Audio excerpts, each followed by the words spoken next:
and you possibly could break a rib. Like if instead of putting 400 newtons straight down, if I take 800 newtons, that might be too much force. That might cause joint damage or injury. You could, absolutely. You could overestimate your force. A lot of people don't actually know how strong they are or are not. But your lab shows them. It's pretty amazing to watch students come in and really basically calibrate themselves and having that motor memory.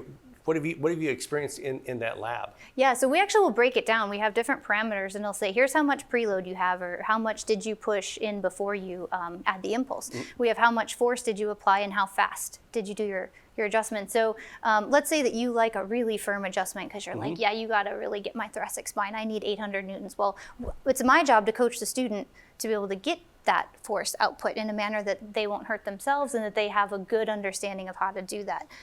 But if I'm like, oh, I don't really want an 800 Newton adjustment, I want like 400 Newtons, which it's not actually true for me. You need to, my spine needs to move. But if someone needs a more gentle adjustment, then they also need to learn, how do I pull this back?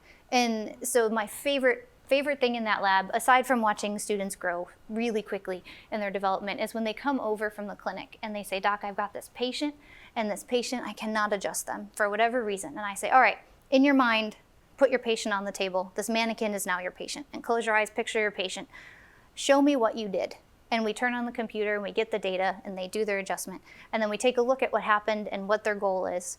And every single time this has happened, the student, we work through it, they figure out what to change, they go back to clinic, see their patient, and every time they're like, it worked, I figured it out, I was able to help that person. Like, it is amazing how fast they're learning.